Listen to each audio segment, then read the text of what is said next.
চলেন আজকে দেখি আমার শ্বশুর আজকে রান্না করিচ্ছে।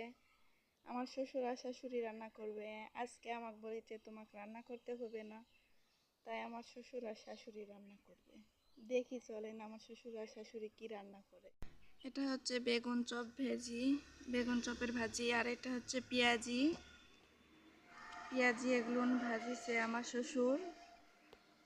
আর আমার শাশুড়ি রান্না করেছে দেশি মুরগির মাংস, ভালো করে কষিয়ে নিচ্ছে। এটা কষিয়ে নিয়ে রান্না করলে অনেক মজা হয়। আর এটা হচ্ছে সিমের ভাজি, সিম আলু ভাজি। আর আমার শ্বশুর এখানে ধুনার চপ ভাজিচ্ছে।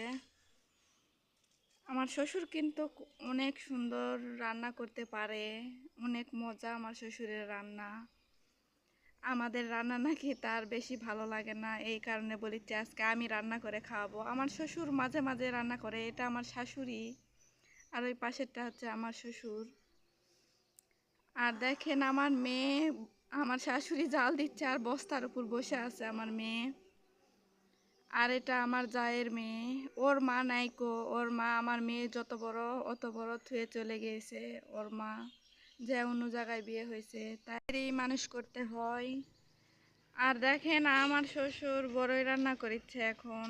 বেগুনের চপ ভাজি হয়ে গেছে, এখন বড়ই রান্না করেছে। আমার শ্বশুর অনেক ভালো করে আচার বানায়।